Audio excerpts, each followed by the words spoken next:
बघेलखंड और बुंदेलखंड, इन दोनों की मिली जुला जो सीटें हैं वो आपके सामने हम रखेंगे। ये मध्य प्रदेश के दो बड़े भौगोलिक इलाके हैं। इन दोनों रीजन को आप मिला दीजिए तो लोकसभा की 8 और विधानसभा की 51 सीटें आती हैं। तो बड़ा क्षेत्र है, बड़ा रीजन है। बुंदेलखंड मतलब सागर, दमोह, टीकमगढ़ और खजुराहो की ये सीटें, ये जिले अलग आइडेंटिटी है इनकी, लेकिन यहां पर हम शहडोल, सतना, रीवा और सीधी के साथ पूरे रीजन के बारे में आपको एक साथ बताएंगे। जो दल 51 सीटों वाले इस क्षेत्र को जीतेगा, साफ है सरकार वही बनाने जा रहा है मध्य प्रदेश के अंदर। और बघेलखंड, बुंदेलखंड की 51 सीटों का सर्वे आपकी स्क्रीन पर मैं रख रहा हूं। अब मेहमान हमारे साथ बने हुए हैं, उनके और आपके सामने ये सीटें आ रही हैं। बीजेपी 29 सीटें, कांग्रेस पार्टी 21 सीटें जीतती हुई हमें दिखाई दे रही है।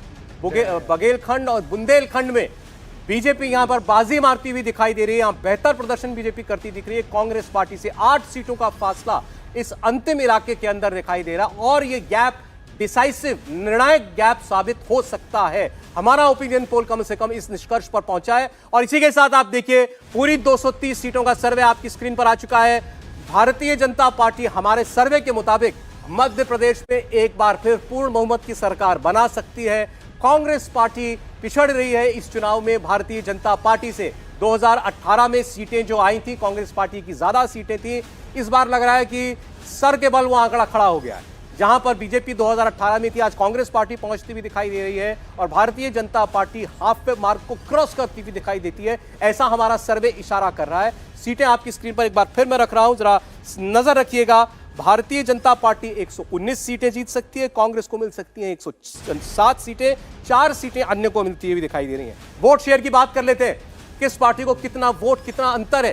तो देखिए, यहां आपको एक क्लियर कट अंतर बीजेपी कांग्रेस के वोट शेयर में दिखाई देगा। 46% वोट बीजेपी को मिलता हुआ दिखाई दे रहा है, कांग्रेस पार्टी को 43% वोट जो है वो मिल रहा है। याद कीजिए 2018 का चुनाव, डेसिमल पॉइंट में अंतर था भारतीय जनता पार्टी और कांग्रेस में। हालांकि वहां पर वोट बीजेपी को आंशिक तौर पर ज्यादा मिला था, सीटों में पार्टी पिछड़ गई थी, लेकिन इस बार एक फासला आपको, क्लियर कट गैप जो है वो दिखाई देता है। वोट शेयर में भी 3% का अंतर आपको स्पष्ट तौर पर दिखाई दे रहा है। और हमारे इन 2 ओपिनियन पोल में, 15 दिन पहले जो ओपिनियन पोल किया और आज जो ओपिनियन पोल किया है, इसमें कितना फासला आया है, इससे आपको ट्रेंड पता लगेगा। कौन सी पार्टी ऊपर जा रही है, कौन सी पार्टी नीचे जा रही है। तो आपकी स्क्रीन पर हम रख रहे हैं, एक तुलना आप देखिएगा। 19 अक्टूबर का सर्वे, जो पहला सर्वे था एमपी का, और दूसरा सर्वे आज हमने जो 3 नवंबर को किया। बीजेपी 115 से बढ़कर 4 सीटें आगे 119 पर पहुंचती दिख रही है। कांग्रेस पार्टी 110 पर थी और नीचे जाती हुई 107 पर दिखाई दे रही है। अन्य जो है वो 5 से घटकर 4 पर आते हुए दिखाई दे रहे हैं। एक बार क्योंकि भावेश का सर्वे है, उनकी टीम ने किया जमीन पर उतर करके, फिर मैं कहूंगा ये दोनों सर्वे करने से पहले आम चर्चा थी मध्य प्रदेश को लेकर कि भारतीय जनता पार्टी पीछे है, कांग्रेस पार्टी आगे दिखाई दे रही है। इस नैरेटिव को बीजेपी बदलती हुई दिखाई दे रही है मध्य प्रदेश में। आपके सर्वे में भी वही दिख रहा है। देखिए, 2-3 प्रमुख बातें जो मध्य प्रदेश के संबंध में देखिए, जो पिछले 2-3 महीने में हुए। ये बात फैक्ट है कि कांग्रेस वहाँ पे अच्छी पोजीशन में थी जून जुलाई के महीने में, लेकिन उसके बाद आप देखिए जो इवेंट हुए वहाँ पे, जिस तरह के पॉलिटिकल डेवलपमेंट हुए, देखिए बीजेपी का जो सबसे बड़ा गेम प्लान है मध्य प्रदेश में, वो आपको दिखेगा टिकट डिस्ट्रीब्यूशन। टिकट डिस्ट्रीब्यूशन में बीजेपी जिस तरह का उसका कैंपेन है, उसी ढंग से उन्होंने अपना टिकट डिस्ट्रीब्यूशन में किया है। लेकिन कांग्रेस का टिकट डिस्ट्रीब्यूशन देखिए, उनका कैंपेन है पूरे जाति जनगणना के ऊपर, लेकिन उनका टिकट डिस्ट्रीब्यूशन देखिए तो ओबीसी को उन्होंने 59 सीटें दी। एक तो फैक्टर हुआ है। दूसरा, जो बीजेपी जहां पे जो टिकट लिस्ट में जो अपने बड़े बड़े नेताओं को जो उतारी है, उसका उनको फायदा ये मिला है कि वो बड़े नेता, जैसे आपने देखा अभी फर्स्ट सर्वे हमारा और सेकंड सर्वे में अंतर सबसे ज्यादा कहां दिख रहा है आपको? सबसे ज्यादा दिख रहा है चंबल रीजन में। चंबल रीजन में हुआ क्या, जहां से नरेंद्र सिंह तोमर आते हैं, वहां से आप देखें वो सिर्फ अपनी सीटें ही नहीं बचा रहे, बल्कि आसपास के सीटों पर भी प्रभाव डालते हुए दिख रहे। तो बीजेपी को सबसे बड़ा गेम चेंजर चंबल है, इसका मतलब एग्जैक्टली जो फर्स्ट और सेकंड सर्वे में जो आप देखेंगे उसमें सबसे ज्यादा अंतर चंबल रीजन है। वहां पे 2 सबसे बड़ी फैक्टर, एक तो बीजेपी का जो टिकट डिस्ट्रीब्यूशन है, जो बड़े नेताओं को उतारा उससे फायदा। दूसरा, जो ज्योतिरादित्य सिंधिया को लेकर, जैसे हर्षवर्धन जी ने पहले कहा था, ज्योतिरादित्य सिंधिया जो पहले ज्यादातर दिल्ली में समय बिताते, आज की डेट में आप देखेंगे वहां पे सबसे ज्यादा वो मेहनत करते हुए दिखा, जिसका बीजेपी को फायदा होता दिख रहा है। एक दूसरी बात यह है कि देखिए, अब जब कांग्रेस की देखेंगे, कांग्रेस का जैसे 15 महीने की सरकार थी, वो बहुत ज्यादा उसको हाईलाइट नहीं किया जाता। क्यों नहीं किया जाता? क्योंकि उसमें बहुत ज्यादा काम हुआ नहीं था। जिस तरह की घोषणाएं उसमें किया गया था उसको बहुत ज्यादा इंप्लीमेंट नहीं कर पाई थी कांग्रेस, जिसका खामियाजा कांग्रेस को उस 15 महीने का एंटी इनकम्बेंसी भी दिखना पड़ रहा है, जिसके वजह से आप देखेंगे बीजेपी टाइट फाइट है। मैं ये कह रहा हूं, अभी ये ओपिनियन पोल है, अभी 15 दिन और समय आपका है। एंटी इनकम्बेंसी कांग्रेस के साथ भी है, एग्जैक्टली 2018 है, की कांग्रेस के साथ anti-incumbency। भी है, क्योंकि 114 सीटें कांग्रेस जीती थी, उनके विधायकों के खिलाफ भी एंटी इनकम्बेंसी है, दूसरे जो कम 15 समय बचा है महीने मेरे की पास सरकार थी, सब उसमें लोगों भी की राय anti लेने, सब incumbency लोगों है। का ओपिनियन लेने के लिए शहजाद, आपके पक्ष में जाता हुआ सर्वे ये दिखाई दे रहा है, अभी आपकी पार्टी बेहतर कर रही है ऐसा दिखाई दे रहा है, पिछड़ रही है कांग्रेस, गैप जो साफ स्पष्ट तौर पर दिख रहा है आपने मेंटेन किया और उसको बढ़ा भी रहे हैं आप। देखिए, इसके पीछे कारण यह है कि 15 महीने का जो एक्सपीरियंस और अनुभव रहा मध्य प्रदेश की जनता का, उन्होंने कहा है अब कि नहीं चाहिए धोखा, कांग्रेस को कभी नहीं देंगे मौका। उनको पता है कि कांग्रेस को वोट देना मतलब सिमी को वोट देना, एक प्रकार से सिमी के हब बनाने के लिए वोट देना, कांग्रेस को वोट देना मतलब कि बीमारू राज्य बनाने के लिए वोट देना, कांग्रेस को वोट देना मतलब धोखे को वोट देना, कांग्रेस को वोट देना मतलब उस व्यक्ति को वोट देना जो कन्या पूजा को नौटंकी कहता है। इसीलिए मध्य प्रदेश की जनता जो है वो बहुत समझदार है और उन्होंने कहा है कि इस बार तो जितने पहली बार दिए थे 2018 में, उससे भी कम देंगे। चरण सिंह सापरा साहब, आपका नजरिया। देखिए, मध्य प्रदेश की जनता ने देखा है कि डबल इंजन की सरकार का ट्रिपल भ्रष्टाचार हुआ पिछले 18 वर्षों में। और 18 वर्षों में, जैसे मैंने पहले बताया कि इनके कुकर्म, लूट झूठ की सरकार, ये तमाम सारी चीजें जो है ये जनता ने खुद वहां पर देखी है। अब ये कितने ही पैतरे वापर ले, ये उसका ध्रुवीकरण करने का प्रयास करे या कोई और मुद्दों की काम की बात ये करते नहीं है। भारतीय जनता पार्टी का एक भी नेता मध्य प्रदेश के अंदर जो है वो ये बात नहीं कर रहा कि महंगाई किस तरह से कम होगी, ये बात नहीं कर रहा कि बेरोजगारी किस तरह से कम होगी। ये इधर उधर की बातें करते हैं, ध्रुवीकरण करने की बातें करते हैं। ये इनका जो मापदंड है ना, इनके दोहरे मापदंड और इनका पाखंड, ये जनता ने देखा है। ये कर्नाटक के अंदर मध्य प्रदेश का बेरोजगारी दर और राजस्थान का बता दो। राजस्थान का बेरोजगारी दर और मध्य प्रदेश का बता दो। यहाँ भी वो नहीं कर रहे, अब बीच में क्यों बोल रहे हैं? नहीं, बीच में आप मुझ पर आरोप देखिए, लगाया। बात ठीक है शहजाद जी, प्लीज बोलिए, कंप्लीट करें। स्टूडियो, ये स्टूडियो में खड़े रहने का ये आपको एडवांटेज। बोलिए सापरा जी, बोलिए, आपकी बारी है। तो मेरा कहने का मतलब ये है कि धरातल के जो मुद्दे हैं उस पर भारतीय जनता पार्टी बात नहीं करती है।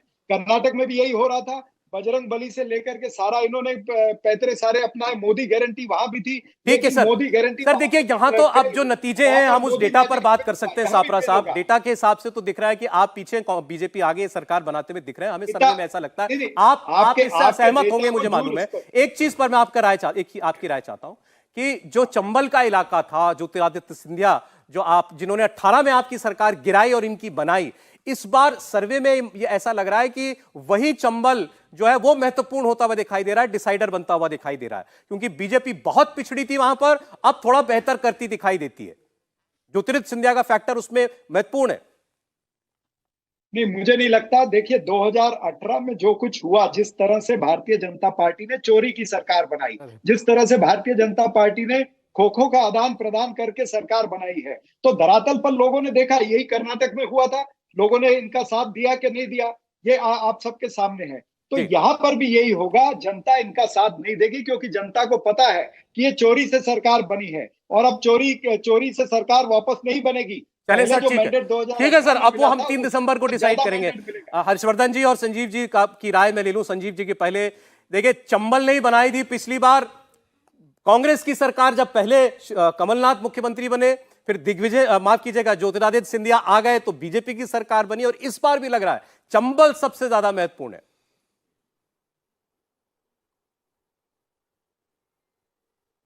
संजीव जी। देखिए, मतलब चंबल और उसके साथ साथ पूरे एमपी की, मैं लगातार ये मानता रहा हूं कि जो एक पब्लिक सेंटिमेंट है वो शिवराज सरकार या बीजेपी के खिलाफ है, लेकिन उसके साथ साथ मैंने लगातार ये भी कहा है कि ऑर्गेनाइजेशनली बीजेपी बहुत स्ट्रांग है मध्य प्रदेश में। बीजेपी और आरएसएस उनकी, तो ये पूरा चुनाव, अब अगर हम इस सर्वे को सही मानते हैं, और चूंकि हम इसको डिस्कस कर रहे हैं तो इसको सही मान के डिस्कस करना चाहिए, तो ये पूरा चुनाव लास्ट माइल कन्वर्जन पे डिपेंड ज्यादा कर रहा है। तो एक जो माहौल था उसको काफी हद तक बीजेपी ने शायद मैनेज किया अपने प्रमुख चेहरे उतार के मैदान में। मेरे ख्याल से, मैं ज्योतिरादित्य का आप जितनी बात करें उतनी नरेंद्र सिंह तोमर भी रेलेवेंट है, और क्या नरेंद्र सिंह तोमर भी एक संभावित चेहरा हो सकते हैं अगर बीजेपी की सरकार बनती है तो मुख्यमंत्री के, उस पर भी काफी चर्चा है। सो कुल मिला के बीजेपी ने वो जो फर्स्ट लिस्ट में सरप्राइज दिया था, काफी सारे अपने एमपीज और मिनिस्टर्स को उतार के, वो कहीं शायद, जैसे भावेश ने कहा कि टिकट डिस्ट्रीब्यूशन उनकी एक स्ट्रेंथ रहा और वो बड़े चेहरे अपनी सीट के साथ साथ आसपास के एरिया का भी माहौल चेंज करने में शायद सफल हो रहे अकॉर्डिंग टू दिस सर्वे। तो वो एक बड़ा कारण है। सिर्फ चंबल के अंदर मेरे गले अभी भी वो बात नहीं उतर रही है, क्योंकि बाय एंड लार्ज हमने देखा है कि भारतीय मतदाता डिफेक्टर्स को पनिश करता है, रिवॉर्ड नहीं करता। तो अगर वैसा हो, उसका रिवर्स हो रहा है, तो उस पर तो टिप्पणी में 3 दिसंबर को ही बेहतर कर पाऊंगा। नहीं, ठीक है। और कि आपने कितना नरेंद्र सिंह उनको तोमर का punish नाम किया, लिया, नहीं केंद्रीय मंत्री किया, है, कितनों को actually उनको दोबारा उतारा टिकट चुनाव मिला है। में, उनका भी महत्वपूर्ण रोल है। अब चूंकि वो ज्योतिरादित्य सिंधिया दोनों चंबल से आते हैं, तो चंबल ओवरऑल जो है वो बीजेपी के लिए इस बार कुछ बेहतर हो रहा है, ये हम कह सकते हैं। और जो बीजेपी की कमजोरी बताई जा रही थी कि सांसदों को, मंत्रियों को उतारना पड़ रहा है सेंटर के, ऐसा लग रहा है कि वो पैंतरा जो है बीजेपी के लिए काम कर रहा है अभी तक। हर्षवर्धन जी। सौरभ जी, मुझे लगता है कि 2018 की बात करेंगे तो 23 समझ में उसमें आ दो बात। 2018 में जिस तरह से भारतीय जनता पार्टी हारी, करीब 1% के आसपास, थोड़ा सा कम, उससे मत ज्यादा रहा, लेकिन सीटें कम हो गई, 9 सीटें कम हो गई थी। भारतीय जनता पार्टी को यह समझ में आ गया शिवराज सिंह चौहान उनका सबसे बड़ा चेहरा है, लेकिन अब कहीं ना कहीं लोगों के मन में आ रहा है कि यार एक ही चेहरा, 2 दशक हो गए, कब तक ये रहेंगे, कुछ उस तरह की स्थिति थी। और उस वक्त मंदसौर में किसानों पर गोलियां चल गई थी, सपाक्स ने बड़ा कुछ किया था, सवर्ण बड़े नाराज थे। भाजपा ने इन 4 जो सरकार चली उसके साथ साथ जो संगठन के लेवल पर था उसने बहुत अच्छी तैयारी की। जो सरप्राइज एलिमेंट होता है, जो बड़े बड़े नेता उन जगहों पर उतार दिए जहां शायद ये नेता नहीं होते, तो आज ये आंकड़े भारतीय जनता पार्टी के लिए एकदम उलट होते। कांग्रेस पार्टी के लिए क्या था, वो बहुत हाई सेंटीमेंट थी, उसको लगा। और जो संजीव जी ने कहा, जो आमतौर पर इंडियन पॉलिटिक्स में प्रैक्टिस होता है, लेकिन संजीव जी वो तो 2019 में ही उलट हो गया। जो लोग ज्योतिरादित्य सिंधिया के साथ आए, बहुतायत चुनाव जीत गए भाजपा के उस पर, यानी वो फॉर्मूला गलत हो गया। और अब मुझे लगता है जो ये सर्वे बता रहा है, अभी मेरा ये मानना है कि कांग्रेस पार्टी अब 100 के नीचे जा रही है, क्योंकि अब वो अपना ग्राउंड लूज कर रही है। जिसको कहते हैं ना कि जब आप मोमेंटम एक बार क्रिएट कर लेते हैं, भारतीय जनता पार्टी ने वो मोमेंटम टाइमली क्रिएट किया और कांग्रेस ने वहीं से वो मोमेंटम, जिसको कहते हैं कि लूज कर, जो सर्वे कह रहा है आपको 100 के नीचे, जो सर्वे कह रहा है आपकी ओपिनियन भी उसी के साथ लगभग ट्रेंड, वही ट्रेंड पकड़ जी। चलें, ठीक है। एक सवाल, चूंकि चेहरों की बात है और हम ये बार बार ये कहा गया कि शिवराज सिंह चौहान का चेहरा जो है उसको बचाने के लिए, एंटी इनकम्बेंसी का नुकसान ना हो, इसीलिए उसको शायद इस बार प्रमोट नहीं किया बीजेपी ने। ऐसे कमलनाथ के लिए कहा गया कि बीजेपी की तरफ से कि उनकी 15 महीने की सरकार का जिक्र बहुत नहीं किया जाता है। तो हमने जनता से पूछा, बेहतर मुख्यमंत्री कौन, किसे मानते हैं आप, बेटर सीएम? आपके सामने जवाब आ रहा है, देखिए। 43% लोगों ने शिवराज सिंह चौहान का नाम लिया कि ये बेहतर मुख्यमंत्री हैं औरों से। 40% ने कमलनाथ का नाम लिया है। 11% लोग जो हैं वो, उनका मानना है कि ज्योतिरादित्य सिंधिया सबसे अच्छे मुख्यमंत्री साबित हो सकते हैं। दिग्विजय सिंह के लिए 1% लोगों ने नाम लिया। तो इससे ही साफ है कि कॉन्टेस्ट जो है, देखिए, वो शिवराज सिंह चौहान और कमलनाथ के बीच में है, जिसमें बाजी मारते हुए शिवराज सिंह चौहान दिखाई देते हैं। अब अगर बीजेपी जीतती है तो क्या चेहरा जो है वो शिवराज जी होंगे? ये तो सबसे बड़ा प्रश्न है और इस पर आगे बात होती रहेगी। हमारे बहुत प्रश्न हुए, कुछ प्रश्न यहां पर हमारे साथ मौजूद युवा ऑडियंस के हैं, उनके बीच में ले जा रहा हूं आपको। जी, कौन और सवाल पूछेंगे? ये देखिए, एक युवा लड़की सवाल पूछ रही है। किनसे सवाल है आपका? मेरा सर से था कि अरविंद केजरीवाल जो दिल्ली के सीएम हैं, उनकी जेल जाने की खबर आई है, तो क्या इस बात का असर मध्य प्रदेश के चुनाव में भी होगा? पहली बात तो ये कि अरविंद जी जेल नहीं गए, तो ये खबर जो आई है, ये खबर ठीक नहीं है। अरविंद जी का सम्मन था, लेकिन शायद अरविंद जी जिस तरह से कह रहे हैं, उनकी पार्टी भी कह रही है और भाजपा भी कह रही है। मुझे लगता है कि ये सिर्फ और सिर्फ दिल्ली और पंजाब में अभी असर कर सकता है। पंजाब में ना तो चुनाव है, ना दिल्ली में चुनाव है। इन राज्यों में जहां अरविंद जी कह रहे हैं कि मैं जा रहा हूं और बड़ा असर पड़ेगा, वहां पर कोई ऐसा प्रभाव नहीं है, कहीं इतनी भी स्थिति नहीं है कि वो खेल बिगाड़ सकें। और अगर कुछ थोड़ा बहुत होगा तो भले कुछ वोट पा जाए। अरविंद केजरीवाल की पार्टी कोई फैक्टर नहीं है? नहीं, कोई फैक्टर। जी, पूछिए। जी सर, मेरा नाम आदर्श प्रताप सिंह है और मैं दिल्ली विश्वविद्यालय की वाद विवाद समिति आरओ से हूँ। सर, मेरा सवाल जो है वो कांग्रेस और बीजेपी दोनों से है। सर, जो करप्शन है वो ना कि मध्य प्रदेश में बल्कि पूरे देश में जो है एक बहुत बड़ा मुद्दा है। तो सर, मैं जानना चाहूँगा कि जो किसी की भी सरकार बने, चाहे कांग्रेस या बीजेपी की, तो दोनों पार्टी बिना हवाई बातें करते हुए जो प्रैक्टिकल सॉल्यूशन है वो बताए कि क्या होगा, कि आपकी तरफ से क्या एक्शन लिया जाएगा। हवाई बातें तो सर कांग्रेस या बीजेपी करती हैं, लेकिन यहाँ पर आप हवाई बातें ना करें, जो प्रैक्टिकल सॉल्यूशन है वो बताएं। भ्रष्टाचार पर इसमें एक मैं अपनी तरफ से छोटा छोटा जवाब दीजिएगा, छोटा छोटा जवाब। मैं आपको एक प्रैक्टिकल चीज बताता हूं।